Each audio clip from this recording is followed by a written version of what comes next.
Yo, it's your boy, TheeBlackAnglosaxon, your favorite neighborhood political scientist, and I'm back here again with another video from the hood to the hill. Today, I'm gonna just jump into this real quick. I'm not gonna take up too much of y'all time. Maybe I will, maybe I won't, but this is just another off the rip. And today we're gonna be talking about soft violence and violence, because I know a lot of people talking about how it go down in the District of Columbia and the nation and politics and how these things play out. And I just want to talk about the mechanics, and I want to, as I usually do, talk about how things work. So hit the like button, hit the share button, please subscribe. Thank you if you do. I appreciate it very much and very well. But without further ado, so I want to get into soft violence, because a lot of people are talking about, crime and violence and all of these different things that are taking place, and just the overall climate here in the District of Columbia, as well as our polarizing political climate that we have right here in these United States of America.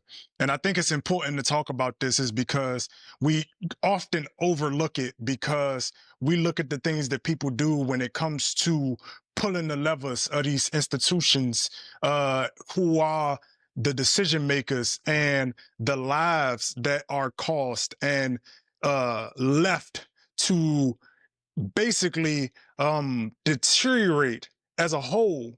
And we see that disconnect happening because I don't think that people understand that just because you aren't punching somebody over the head, that we are not in acts and cycles of violence. So soft violence is going to be about, non-physical actions that cause harm. And again, they are often usually emotionally or psychological, and they manifest all over the place. It doesn't necessarily have to come up in a, like I said, particular physical way. One example here in the District of Columbia, and a lot of people won't necessarily speak to it because it is the form of violence in terms of censorship, right? And so, for example, I'll use myself. I have a lot of people who will DM me or talk to me in private, off the record conversations, or will see me in passing and be like, I like what you're doing. I appreciate what you're doing, because they have an understanding that what I am doing is speaking about the truth. But here in politics and how things work and how things navigate in terms of the institutional protocols, you got to understand that speaking truth is a detriment to your career and your well-being. What do I mean by that? So you can be economically starved out for speaking out. You can be basically isolated from job opportunities. You can be isolated from the ecosystems that allow you to feed your family for coming out and speaking. And so you have people who live these lives who censor themselves. They don't have conversations about politics. We don't talk about and have certain conversations out loud on certain platforms. All of this going on right now, a lot of people have to get permission. Like, look at how the Biden campaign turned out. A lot of Democrats did not come out and speak out against Joe Biden, even though there were quote unquote rumblings in the background for months and months and months and months, even within Kamala Harris's administration or vice president's office suite. You did not hear anybody come out and speak against Joe Biden until they got permission. And they don't speak out until they get permission, because what happens is you get that level of soft violence, that passive aggressiveness, that again, I'm going to block you out of the ability to feed your family. I am going to lock you out of opportunities. I am going to basically shun you, censor you, or even in some cases, I am going to ignore you away, because there is so much noise, and we've created this space where everybody has opinions and everybody can speak into the ethos, into the ether of all of these platforms. So all we have to do is just ignore you and act like you aren't there. That in itself is a form of soft violence. So the problem with that is that it creates these problems with power imbalances, because what happens is it reinforces the institution. Because if you have one person, say, get pushed out, you bring in another person who is quote unquote has the cultural values. And so we see a cycle and a perpetuation of these particular behaviors. And so another example for the audience could be, and again, this is not any attack on any particular person at this moment. I'm talking about the mechanizations of it. But you'll have somebody commit some type of white collar crime like money laundering, embezzlement, moving money around, in, debaucherous ways. And what people will usually say to that, as in to excuse it away, is that, well, everybody does it. And what that is, and behind that is a conversation that basically validates the ecosystem. Because what you're doing, oh, yeah, you aren't saying that it's a problem, or you aren't saying that it's an issue. You're basically leading the one to believe that because it happens and because it is the norm, that this thing should be permissible. And so we find ourselves right now in a situation where you'll have people, for example, talk about Donald Trump using the office and the seat for quid pro quo, or quote unquote kickbacks, right? And the unfortunate positionality of it all is that because everybody has done it, it is very hard to check Donald Trump. And this soft violence, this passive aggression, these mechanizations that don't necessarily often get talked about is what creates the censorship before censorship gets plastered in these ways where people want to talk about now we are in an authoritarian state. Because what you have to realize is even before Donald Trump, you at your job couldn't talk about politics or religion. There are certain conversations that are always and have always been taboo within the society. And it is the things that are usually weaponized against us to basically curate and socialize the society in a way that is beneficial to the people, the ownership class, who is basically making this conversation taboo so that you don't have a level of acuity for it, or you don't necessarily know how to engage with it in an appropriate manner, which leads us to this polarizing state where we can't have conversations, and reinforces the power because now everybody is divided. And now it's, well, if my side does it, it's okay. If this side does it, it's wrong. But it's the same behavior. But because we've been conditioned to, if it's for my team, then it's okay. And if not so, then everybody got to go to jail. And that is, again, soft violence. And a lot of people will be like, well, why is that an issue? What are you talking about? Because when we break down institutions and structures, you have to always understand and be aware of how they're operating. That level of violence, that quote unquote white collar violence, is the violence that predominates and causes the actual violence, or one would call violent in terms of physical violence, that we see permeate through the quote unquote hoods of America, or in the schools of America, because we see the mass shootings. We see all of the random acts of violence continue to tick up. And that's because we see right next to it, soft violence continue to tick up. Again, we're seeing people be canceled. Cancel culture is a form of violence. It is removing a person from resources, destroying everything that they built. Now, I understand that in some cases there is a reason, and sometimes justifiable reason, to cancel a person. But is it not always interesting that we can never actually cancel the people who are creating these paradigms? And what do I mean by that? So let's go back to the Diddy case, right? For what Diddy did was wrong, was terrible, egregious, right? But in the conversation of what was going on with Diddy, we had all of these other name drops. We had all of these other people. We have ecosystems. I always talk about that because I think it's important that we keep in mind and that we stay aware that these are not individual people. These are ecosystems. You have to understand that these people, and nobody can operate on an individual basis, especially at the levels in which we're talking about. Because the cultural fit is the protocol. So for a younger person, if you're looking for a quote unquote job, the reason that college degrees alone do not necessarily get you past that threshold anymore is because the corruption level is so high throughout all of the institutions that they want to see, have you been trained in discretion? Which is why it's still beneficial to be part of secret organizations like the Skull and Bones, the white fraternities, the black fraternities, etc., because they have within them built in the protection mechanism that allows for debauchery to be permissible, right? And this is no attack to one individual person. I have a bunch of Divine Nine people. I have a bunch of people who are in frats and sororities in my life. This is not a personal attack, but this is how institutions are weaponized and become functional in a socialization process. Because now I can pinpoint and see, oh, this person is, it understands the greater good for all.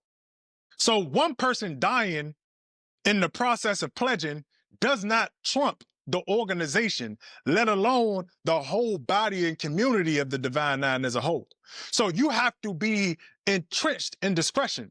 So when I'm going up to get a job that is literally in an ecosystem that is built on corruption, built on House of Cards, I am signaling, or it is signaled to the person that you understand that this, I need you in some ways to turn a blind eye. And that training comes in certain pipelines. And that in itself is a form of soft violence. Soft violence has a lot to do with, again, the manipulation, the actual melding of certain environments to deprivation, to debauchery. Right? Because molding and manipulating is not necessarily inherently bad on the face. But when we're talking about soft violence, we're talking about using these tactics, using these psychological tactics, using the marketing tactics, using all of these different apparatus in a way to attack, a way to deprive, a way to starve, a way to destroy, a way to cause paths of destruction. That's what we're talking about. That's what we're talking about, and what I'm talking about when I'm talking about the weaponization of institution. That's what I'm talking about when I'm talking about the capitulation. Because every time you capitulate, you become a benefactor of the predecessor, of the person who is coming behind you, because you have not only laid the groundwork, but you've allowed it to take place. So when you critique a person and say, oh, well, why is he doing quid pro quo? Because essentially everything is quid pro quo. Everything. Everything is a hyper exchange, especially in these United States of America. And so to critique somebody on that, you have to be willing to critique the whole ecosystem and not just the one individual, or it won't stick. Because then it becomes disingenuous. And this is what I mean by strategy. I'll get into strategy because I have a few things that I'm working on. Because again, I want to segue this into actually building, mobilizing, and organizing people. But I need people to be fully aware of what is happening and what's going on. Because I think the disservice is that people go into these things with the misunderstanding that we're dealing with bodies and institutions that are benevolent, or the bodies themselves are well-meaning. And I want you to understand that they're neither good or bad. It is the people who have weaponized them, again, to commit forms and acts of violence. And that's why we find ourselves here. Again, when Joe Biden goes out and calls people super thugs, again, creating a narrative, and this is why I have a problem with y'all using the term YNs, because why do you think that you can go out here and talk about people being YNs and not think that somebody is going to capitalize on that when you built the narrative that these young boys, these young men are basically in predicaments and in situations where they have been given a path And again, people have decision, but let's be 100% honest. A lot of people didn't have a chance because their parents are awful.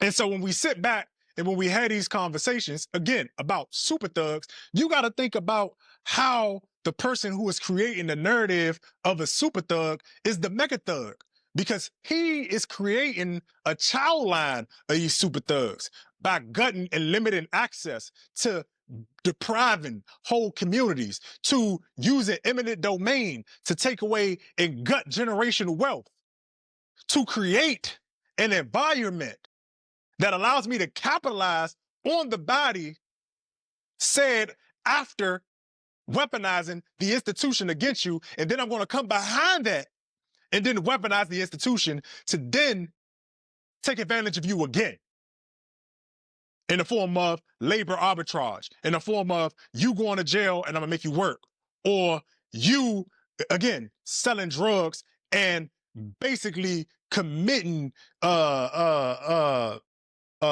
decimation of your own community. So he's the mega thug.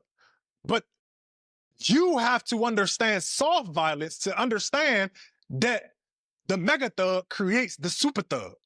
You have to understand soft violence to understand that I'm going to starve you out. You got to understand the mega thugs. Because, see, it's the mega thugs, the corporations, that make people not want to hit the like button and the share button sometimes. Because I don't want my social group to know that I'm watching this type of content.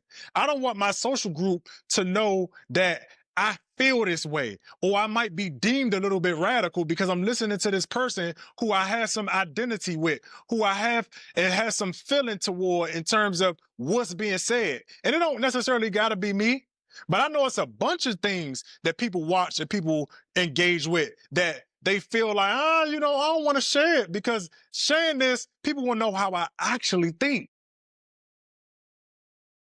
And it's a form of soft violence that puts you in a predicament to make you have to make that decision. Because now, again, you're thinking about your livelihood. You're thinking about, can I feed my family? You're thinking about my ability to socialize. And again, a lot of people will say, well, forget people. No, humans are humans. And we are social creatures and social beings. So I get it and I understand it. What I want you to do is be aware of it. So yeah, we like to talk about violence and we like to talk about physical violence. But we have to really get to the crux of this violence that usually goes unseen to the naked eye. The violence that kicks people out of institutions. The violence that wants us to believe that certain people are crazy. The violence that wants us to believe that when certain people speak, or when people like a Monique creates a lawsuit for being wrong, that she's in the wrong for actually speaking up for herself. Those are the levels of soft acts of violence that I'm talking about. Or the level of soft acts of violence that a Philip Dean comes out and runs against a Joe Biden, and now all of this stuff comes out. And now he's being railroaded. Or Bernie Sanders being basically gutted like a fish in his own party for having the audacity. I'm talking about those levels of soft violence. On a level of soft violence that when a candidate in Joe Biden stepped down and people get the permission to finally speak on it, he then goes and undermines his actual vice president, because he does not want her to win, because it would make him look bad and somehow destroy his legacy. So he goes behind the scenes and use acts of soft violence. Or the more soft, maybe less consequential acts of violence, where an Obama can basically interrupt an election cycle and tell certain people to drop out so we can get a Joe Biden as a campaign person. And you would ask me, well, what is he being violent to? The very institutions of democracy itself. Because, see, a lot of people want to excuse it because it's Barack Obama and the Democratic Party. But what you do is you destroy the narrative.